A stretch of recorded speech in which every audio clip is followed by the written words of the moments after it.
And welcome back to the channel. Today is the day that the Manik push bumper, that's right, Manik push bumper, comes off the dead Vic. So for those of you with keen eyesight and happen to notice, that is not a Go Rhino on the front of that dead car. That is made by a company named Manik that is no longer in existence. I think they folded up somewhere in the mid-2000s. I don't remember exactly when, but apparently they made a bunch of off-road gear, things like that, but they don't exist anymore. So we're going to go ahead and pull that push bumper off, and if all the brackets and everything will work on an 08, we'll probably put it on the that owner's newer vehicle. So there you go. Let's get to it.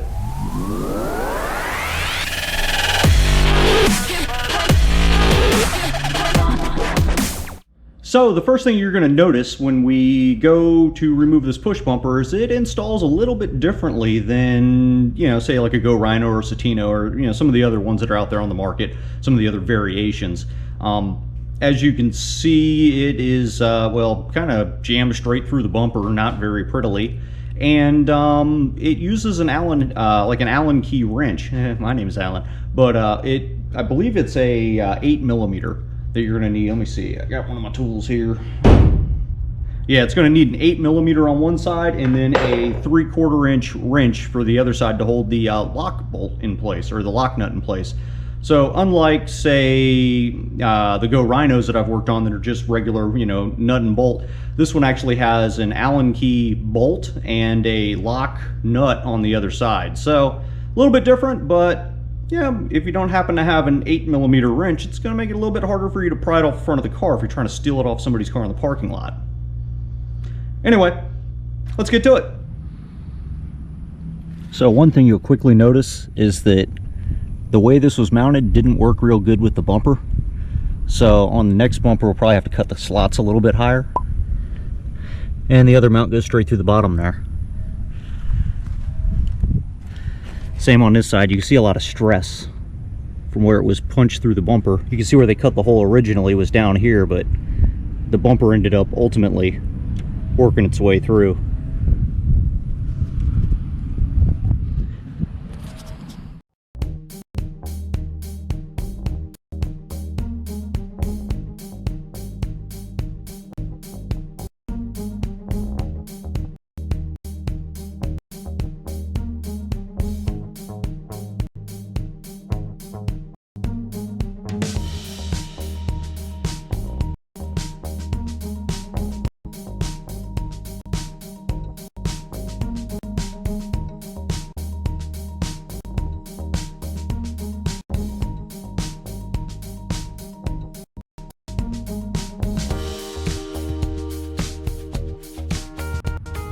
So from the back here, you can really see how it's kind of flared out at the top.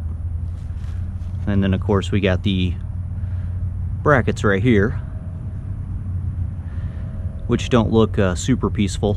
So it should be interesting to see how these attach, since they've got such interesting notching here, because that's not going to just easily go through the bumper. So that should be interesting. But as you can see, the bumper doesn't like these very much.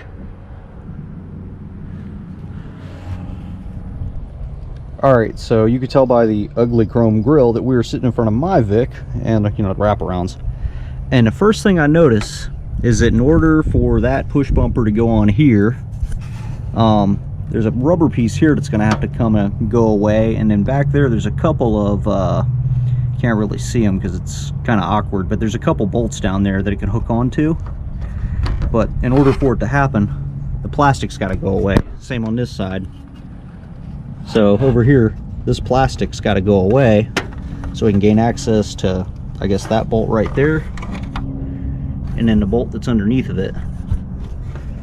So I think this plastic, when we switch it over to the other car, is going to have to get cut. And, you know, back here you can actually see the Go Rhino bracket that's on my car. It's connected to the back of the bumper.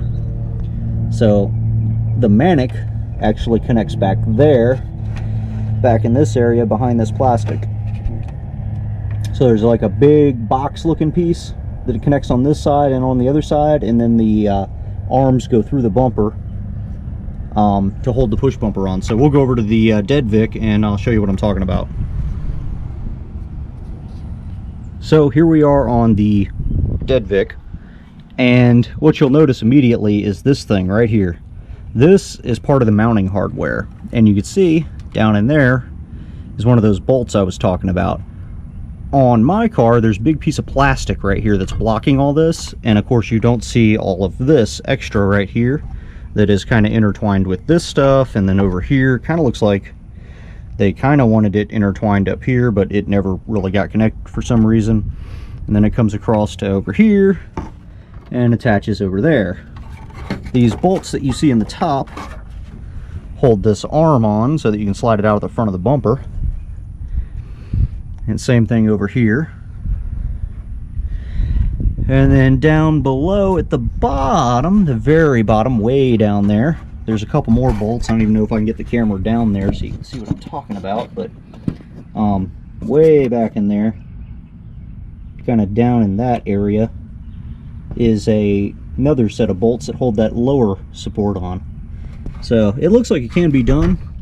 It just looks like it's going to take removing that plastic piece, which I don't know if it was maybe connected to this or if this is just other broken plastic in here, but the little plastic, I guess that's like an air dam to redirect air to the grill, is going to have to be removed on the 08 when this transfers over. So yeah, that'll be an interesting feat. A little bit more, appears to be a little bit more complicated than the Go Rhino. And another thing I'm not real sure about is how to get a wrench down in here to tighten this down real easily, because there's not a whole lot of good access to it. So that in itself is going to be an interesting problem. So I think the bumper is going to have to come completely off in order to get to those bolts, or to get to those lock nuts down there. So either way, it's going to be an adventure. So I just took the marker light off, and this car has been a daily driver for many years, up until the engine gave up probably about 30 days ago. And what do we have here? I don't know if it's going to focus, but yeah, wasp nest. Like I said, if you guys are ever digging in these corner lights, be careful, especially if it's in the middle of summer and things have been nesting, because there's probably an active wasp nest hiding behind it. They just love to nest back here. And again, on this side, 2 more nests. See one there and there. There we go. Got the front bumper off. So this will help you see a little bit better how this is mounted on here. As you can see, you got these brackets, which I'm not really sure how you get these on without destroying the bumper,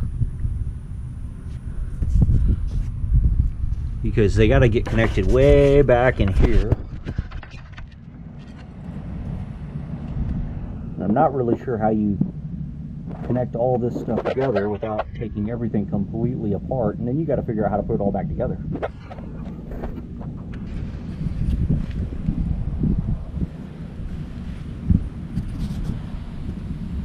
Alright, so we are underneath the front of the car. Obviously that's the radiator.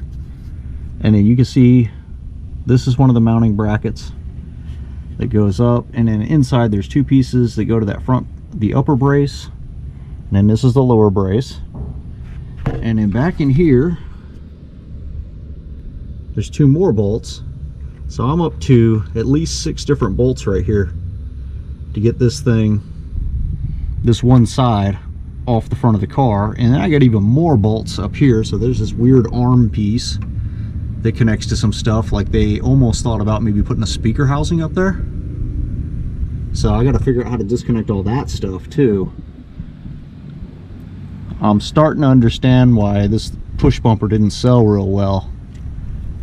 I'm just looking at this and going, man, this looks annoying to take on and off this car. But hey, it's a learning experience. Either way, it'll be fun. And there's the other side too, now that we're upside down. So all of this for some reason is included in here. All I can think is maybe those holes up there, like maybe they're going to put a speaker housing between the 2 of them. So there's some there, and then on this side, and then that would maybe tie it all together, but it's not tied together. So I don't know. We'll just take it apart and see what happens. The most interesting part about this, I'm trying to figure out how you put all this stuff back together with the bumper on the car. Because with the bumper off the car, you can't put these angled brackets through the bumper without cutting more holes in the bumper. So, I don't know. Kind of a weird design. Alright, here's the current situation. Had to take the horn off and this bracket to release this bracket, which is attached to this mounting bracket, and then there's a bracket here that's attached, and this box looking thing is what was holding the other brackets on, the actual mounting brackets to the push bumper. So this piece had this bracket that was attached up here and the horn attached to it, so once I get that out of the way, I can put this bracket back on and reattach the horn.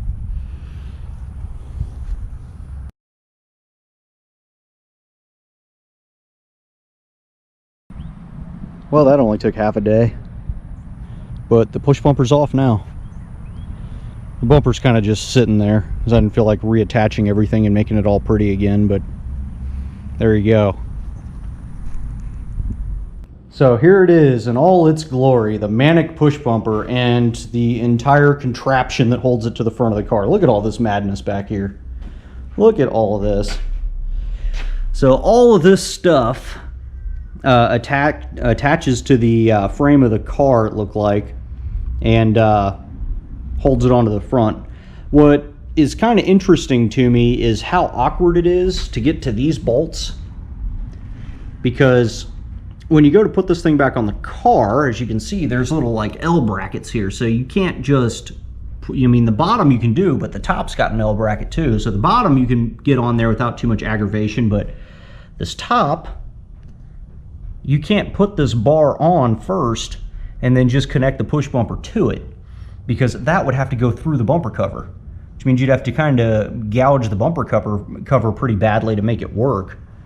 So I don't know, I'm gonna have to think on how to reattach this thing to the next car, because it's gonna be kind of hard to do it with the bumper cover on so that all of it goes together right.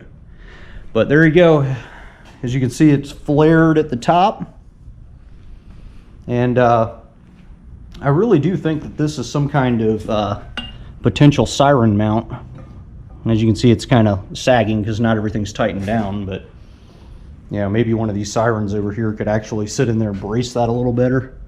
But I don't know, I'm not really gonna attach a dead speaker, but there it is. And that's a Go Rhino for comparison, so I guess if I were to just lay it in front of it, you'd be able to see kind of how big they are in comparison to each other.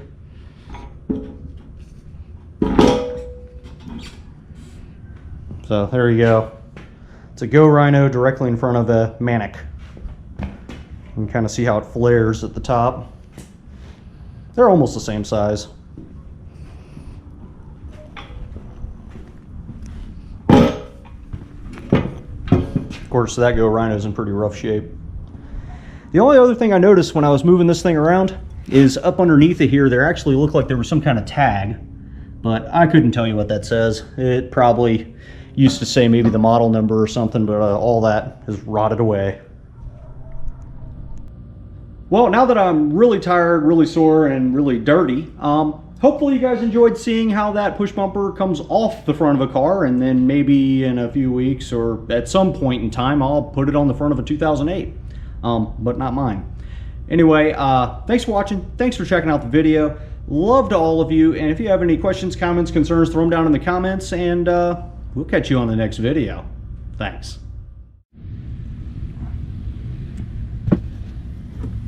So interesting things happen when you're laying on the ground. You notice stuff like, I don't know if it's coming through, this is a Marauder. I guess this is a Marauder bumper. I don't know.